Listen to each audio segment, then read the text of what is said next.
ሰላም ቤተሰብ እንዴት ናችሁ? ደህና ናችሁ ወይ? እኔ ያለው እግዚአብሔር ይመስገን። ባላችሁበት ሰላማችሁ ብዝት ይበል። ቤተሰቦቼ ብቅ ብያለሁ ማለት ነው። እናንተ አረረረ ውበት ለካ በእነ ብሩኬ ነው ለካ።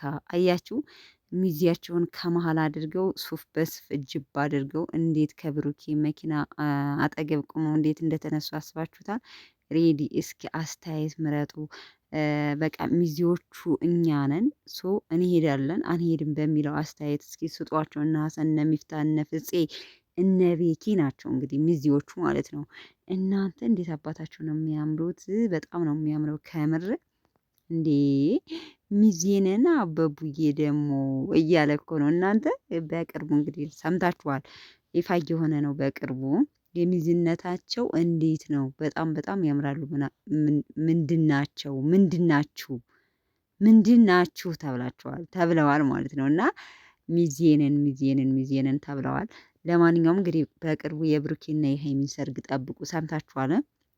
ሰምታችኋል። ልጅ ውለዱም ተብለዋል። ስለዚህ በቅርቡ ሲቀጥል አሁን ቪዲዮ ሰርተው ነበር እንግዲህ ሚኮ በነገራችን ላይ ሚኮ የማታውቁታላችሁ ብዬ አላስብም። በነገራችን ላይ ይሄ ልጅ በጣም ምርጥ ታለንት ያለው ልጅ ነው። ወይኔ ወደ ፊልም ዓለም ቢገባ ብዬ ባይነኝ እኔ እንደ ራሴ አስተያየት።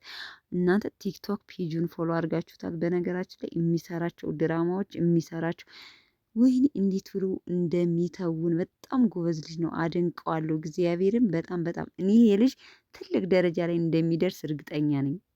ምክንያቱም በጣም የሆነ ችሎታ አለው፣ በጣም ችሎታ አለው እና የዲሃ ልጅ ሆኖ ነው የሚተውነው። ሁሌም በቃ አፍቃሪ ሆኖ ምናምን ሆኖ ነው የሚሰራው ቲክታክ ቪዲዮ፣ አጫጭር ቪዲዮ። ግን በጣም ጎበዝ ልጅ ነው። በጣም በጣም ይችላል። እና ዛሬ ቅመሟ ምታ እንደው ምን ትንሽ እንኳን ፈካ ያለች የሆነ ሰውነቷ ምልል የሚያደርግ ነገር ሆኖ ቢሆን አሪፍ ነበረ። ግን ያው አስፎግሯል። በነገራችን ላይ የሰውነቱ ጥቁረት ያው ጸይም መሆን ምናምን የሃይሚን ገላይቱ አሁን እንደው እስኪ ያስባችሁታል። ይህንን ሲያይ ምን ያህል ብሩኬ እንኳን ሊቀርባት ይቅርና ማለት ነው እንዴ።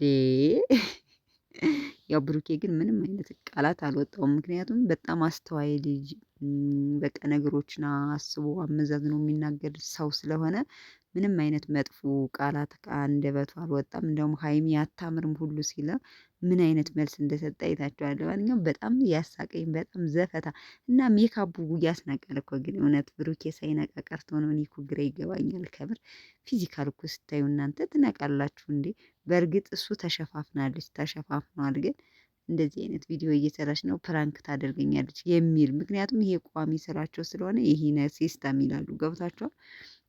ለማንኛውም ቅመምዬ በድጋሚ ተበቅለዋለች። እሷ በፍፄ እንዲህ ያደረጋት እሷ ደግሞ በሚኮ ተበቅለዋለች። በነገራችን ላይ ሚኮ ሁሌም ከሀይሚ ጎን አይታችሁ ከሆነ ማለት ነው ታዛዧ ነው። እና ለማንኛውም እስኪ ስለ ሚዜዎቹ አስተያየት ስጡ። ያምርባችኋል፣ ትችላላችሁ። ለማንኛውም በቅርቡ እንግዲህ ሀይሚና ብሩኬን ሸብ አድርጋችሁ ዳሩ። ከዛ የቤኪ ይሆናል፣ ከዛ የሚፍታህ ነው እንጂ ከዛ የፍፄ የሀሰን እዛ የቤኪ ይሆናል ማለት ነው። እና እየተጋገዛችሁ አግቡ፣ ተዳሩ፣ ተጋቡ፣ ውለዱ ማለት ነው።